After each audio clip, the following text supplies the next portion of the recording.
대학 수학능력시험이 오늘 대구 경북에서도 5만 5천여 명의 수험생이 응시한 가운데 121개 시험장에서 치러집니다. 전국이 어수선한 가운데 내년 대선 후보들로 거론되는 인물들의 대구 방문이 잇따르고 있습니다. 국방부가 사드 배치 장소로 결정된 성주 골프장터를 경기도 남양주시의 군유지와 교환하기로 롯데 측과 합의했습니다. 대구시 공무원들이 국민권익위 직원에게 음료수를 건넸다가 부정청탁금지법 대구 첫 위반 사례로 과태료를 낼 처지에 놓였습니다. 여러분 안녕하십니까? 11월 17일 목요일 아침 대구 MBC 뉴스투데이입니다. 대학 수학능력시험일인 오늘은 대체로 맑은 가운데 예년보다 포근해서 추위 걱정은 안 하셔도 되겠습니다. 다만 아침과 낮의 기온차가 10도 이상 벌어지기 때문에 겉옷 등으로 체온 조절 잘 하셔야겠습니다. 이시정 기상캐스터입니다. 네, 순국 선열의 날이자 대학 수학 능력 시험일인 오늘 날씨도 수험생들을 응원하는 것 같습니다. 대체로 맑은 가운데 수능 한파 없겠는데요.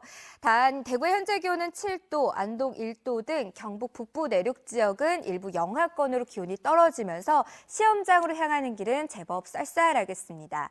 낮 최고 기온은 대구가 17도, 안동 15도 등 아침보다 기온이 10도 이상 오르면서 온화한 늦가을 날씨 만끽하기 좋겠는데요.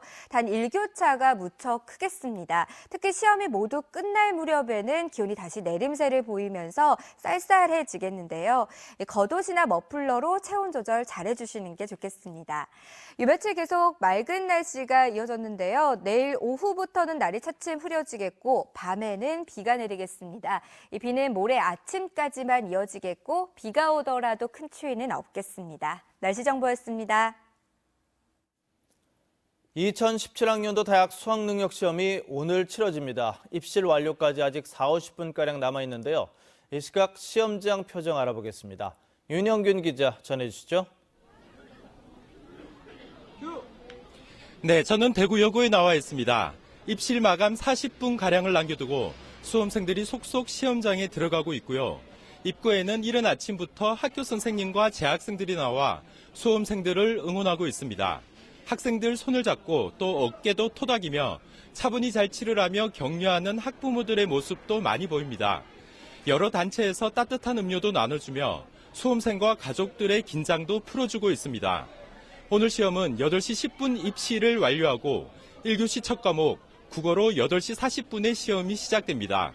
4교시 탐구 영역이 오후 4시 32분에 끝나는데 제2외국어나 한문을 선택한 수험생은 오후 5시 40분에 시험을 마칩니다. 대구에서는 48개 시험장에서 3만 1천여 명, 경북에서는 73개 시험장에서 2만 4천여 명이 수능을 치릅니다. 시험장에는 수험표와 신분증을 반드시 가지고 가야 하는데 혹 수험표를 분실했다면 시험장 관리본부에서 임시 수험표를 받을 수 있습니다. 반대로 휴대전화나 전자사전 등은 가지고만 있어도 부정행위로 간주되기 때문에 입실에 앞서 한 번 더 점검하는 게 좋겠습니다. 대입수능 오랫동안 준비해왔는데요. 수험생 모두 실수 없이 잘 치러서 다음 달 7일 웃으며 성적표를 받아들일 수 있기를 응원하겠습니다. 지금까지 대구여고에서 MBC 뉴스 윤영균입니다.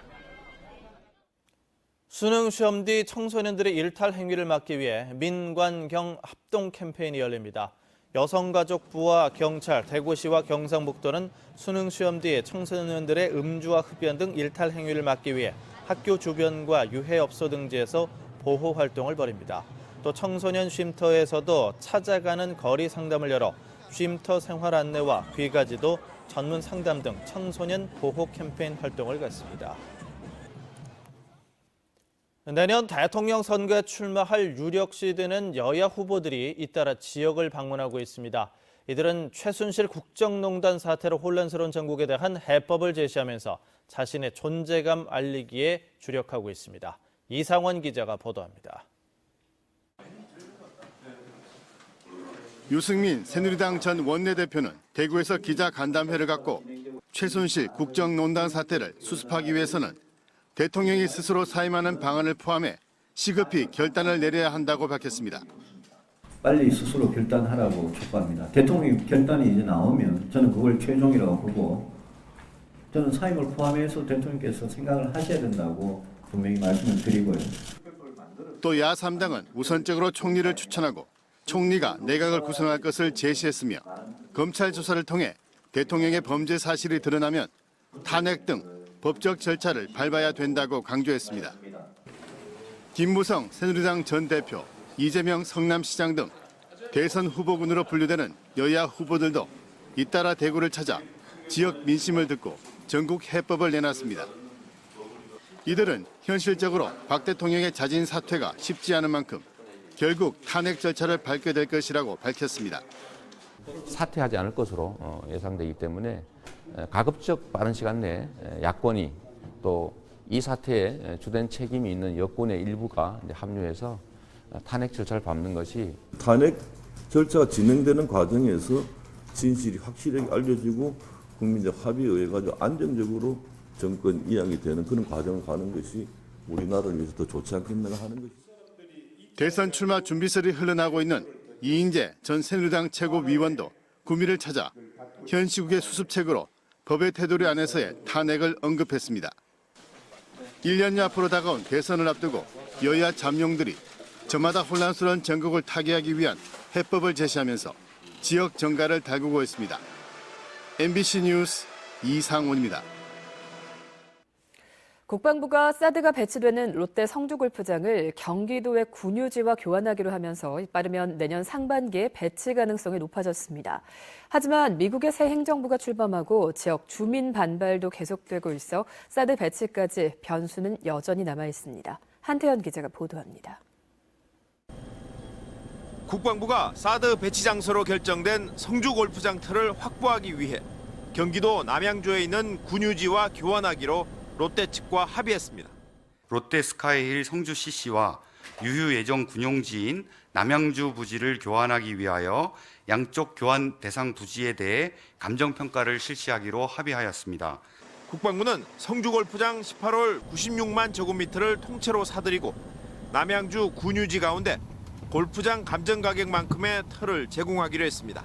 평가 절차 완료 이후 롯데 상사의 이사회 결의 등을 거쳐 상호 협의하여 교환 계약을 추진할 예정입니다. 성주골프장 매입에 대토 방식을 취한 것은 국회 동의 논란을 피하기 위한 것으로 보이는데 국방부는 올해 안에 계약을 체결할 수 있을 것으로 보고 있습니다. 이렇게 되면 주한 미군 지휘 협정, 소파에 따라 사드를 운용할 주한 미군에 틀을 제공하고 내년 상반기에 사드가 배치될 가능성이 높습니다. 국방부는 또 사드 레이더의 인체와 환경 유해성 논란의 재발을 막기 위해 환경 영향 평가가 객관적으로 진행되도록 한다는 계획입니다. 하지만 사드 배치 지역의 주민 반발이 여전한 데다 미국 대통령 선거에서 한국의 방위비 분담금 증액을 요구해온 공화당의 도널드 트럼프가 당선되면서 실제 사드 배치까지는 여전히 변수가 남아있는 상황입니다. MBC 뉴스 한태현입니다. 대구시 공무원들이 대구에서 부정청탁금지법의 첫 위반 사례로 과태료를 낼 처지에 놓였습니다. 국민권익위원회 직원에게 10,000원 상당의 음료수를 건넸다가 신고된 겁니다. 보도에 김은혜 기자입니다. 지난달 초 대구시 공무원 2명이 국민권익위원회 소속 중앙행정심판위원회를 찾았습니다. 업무협의차 방문하면서 1,800원 상당의 음료수 한 상자를 놓고 왔는데 담당 직원이 이를 신고했습니다. 대구시 직원들은 통상적인 성의 표시였다고 진술했지만 권익위는 누구든지 공직자 등에게 금품 등을 제공할 수 없다는 부정청탁금지법 8조 5항을 위반한 것으로 보고 대구지방법원에 과태료 부과를 의뢰했습니다. 원활한 직무수행이나 사교를 위한 금품 제공 등은 예외 조항으로 인정되기도 하지만 행정심판 피청구인 측인 대구시 공무원들이 담당 직원에게 금품을 제공한 것은 이에 해당하지 않는다고 판단했습니다.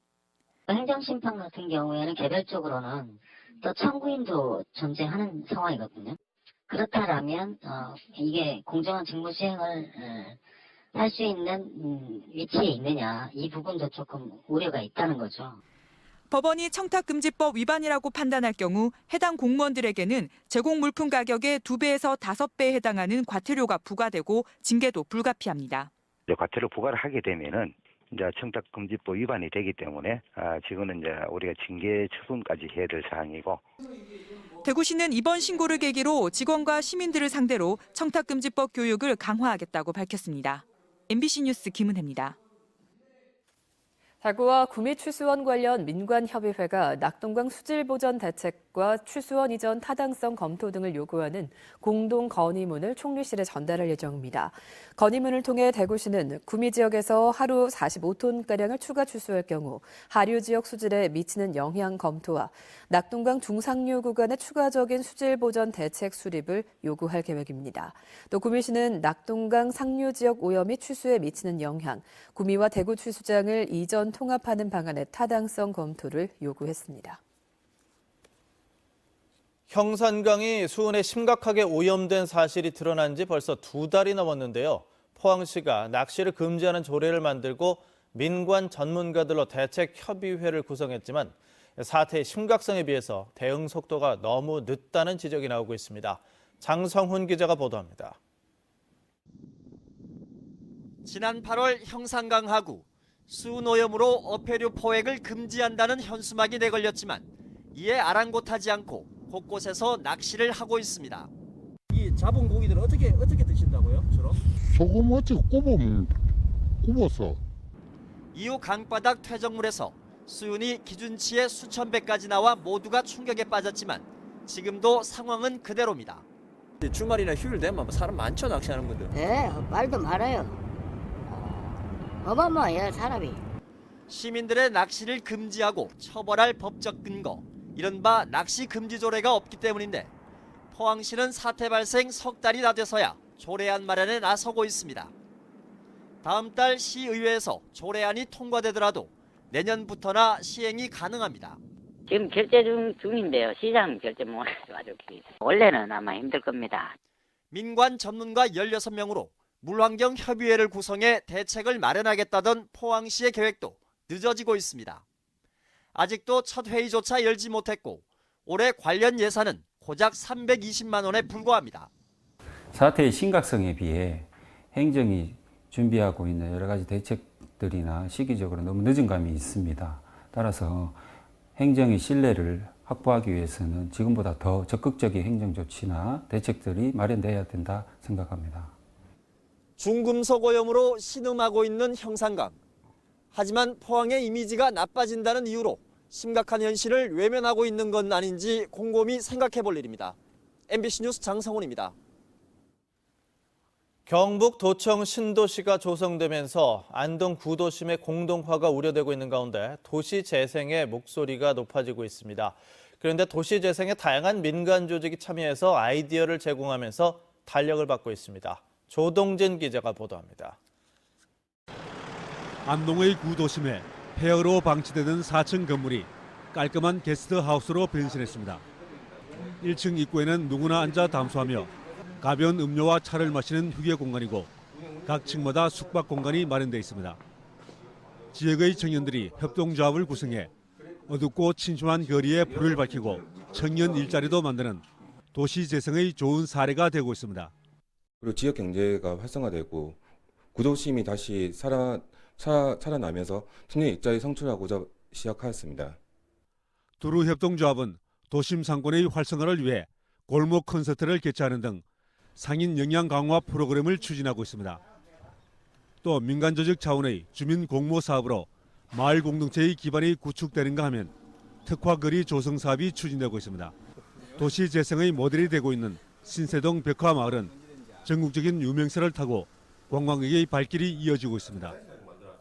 이러한 성공적인 도시 재생 사업의 공통점은 지역민과 민간단체의 자발적인 참여였습니다. 도시 재생 사업이 성공하기 위해서는 주민들이 같이 노력을 해야 된다는 것입니다. 주민협의체가 구성되어 가지고 주민들이 힘을 모아야만이 결국은 이것은 성공할 수 있는 사업이라고 생각합니다. 사업비 지원으로 이뤄지는 관주도의 도시 재생은 지원이 끊기면 중단되는 경우가 많습니다. 지역민과 민간 조직이 아이디어를 내고 자발적으로 참여하는 아래로부터의 도시 재생이 살아 숨쉬는 도시로 만들 수 있기를 기대해 봅니다. MBC 뉴스 조동진입니다. 대구시 상수도 사업본부는 문산 고산정수장과 국가산업단지, 옥포 배수지 등 4곳 구점을 위해 태양광 시설을 설치하기로 하고 지역업체인 한라 ENC를 사업자로 선정했습니다. 태양광 발전 시설은 이달 중 설계에 들어가서 2018년 4월 준공돼 연간 380만 킬로와트의 전력을 생산할 예정인데 이는 4인 가정 31만 7천여 가구가 하루 사용할 수 있는 양입니다. 상수도 사업본부는 태양광 발전으로 하루 이산화탄소 배출량을 65만 7톤 줄이고 부지 임대 수익으로 14년간 14억 원의 세입 증대 효과가 있을 것으로 보고 있습니다. 연탄값이 지난해보다 20% 오른 가운데 경상북도가 겨울을 앞두고 저소득층 가구에 연탄 등을 지원합니다. 경상북도는 산업통상자원부와 한국광해관리공단의 지원을 받아 저소득층 18,900여 가구에 가구당 23만 5천 원씩 연탄 쿠폰을 제공합니다. 경북개발공사는 저소득층 가정에 8천만 원가량의 연탄과 난방료를 지원하고 경북관광공사도 임직원들이 기부한 돈으로 연탄을 전달합니다. 외박과 휴가 중에 술을 마신 육군 3사관 학교 4관생도에게 내려진 퇴학 처분과 관련해 2심에서도 적법하다는 판결이 나왔습니다. 대구고등법원 제1행정부 정용달 재판장은 육군 3사관 학교 4학년생도 A씨가 학교를 상대로 낸 퇴학 처분 취소 소송 항소심에서 1심과 마찬가지로 원고 패소 판결을 내렸습니다. A씨는 외박 중이던 2014년 11월 중순 다른 사관생도인 B씨와 함께 술집에서 소주 한 병을 나눠 마시는 등 외박과 휴가 중 술을 여러 차례 마신 이유로 퇴학 처분을 받았습니다. 제77회 순국선열의 날 기념식이 오늘 오전 11시 대구 문화예술회관에서 열립니다. 오늘 기념식에는 애국지사와 유가족, 기관 단체장 등 250여 명이 참가한 가운데 순국선열에 대한 묵념과 기념사, 독립유공자 포상 등의 순으로 진행됩니다. 또 기념식에 앞서 오전 9시에는 대구시장과 대구지방보훈청장 등 10여 명이 대구 출신 애국지사 묘역인 수남선열공원을 찾아 참배도 할 예정입니다.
선열의 날이자 대학 수학 능력 시험일인 오늘 날씨도 수험생들을 응원하는 것 같습니다. 대체로 맑은 가운데 수능 한파 없겠는데요. 단 대구의 현재 기온 7도, 안동 1도 등 일부 경북 북부 지역은 영하권으로 기온이 떨어지면서 시험장으로 향하는 길은 제법 쌀쌀하겠습니다. 낮 최고 기온은 대구가 17도, 안동 15도 등 아침보다 기온이 10도 이상 오르면서 온화한 늦가을 날씨 만끽하기 좋겠는데요. 단 일교차가 무척 크겠습니다. 특히 수능 시험이 모두 끝날 무렵에는 기온이 내림세를 보이면서 다시 쌀쌀해지니까요. 체온 조절에 신경 써주시는 게 좋겠습니다. 현재 중부지방은 대체로 맑고 남부지방은 이렇게 구름이 잔뜩 껴있는데요. 차츰 서해상에서 동진하는 고기압의 영향으로 맑은 하늘이 드러나겠습니다. 자세한 지역별 날씨입니다. 대구와 경북 중남부 지역의 현재 기온은 4도에서 7도 분포로 출발합니다. 낮 기온은 17도로 어제보다 조금 더 높겠습니다. 구미의 현재 기온은 7도, 낮 기온 15도 예상됩니다. 경북 북부 내륙 지역은 대부분 영하권으로 출발하고요. 낮 기온은 15도 안팎을 보이겠습니다. 울진의 낮 최고 기온은 14도, 포항 16도 예상되고요. 바다의 물결은 최고 2.5m를 일겠습니다. 내일 밤부터 모레 아침까지 비 소식 들어있지만 큰 추위는 없겠습니다. 날씨 정보였습니다.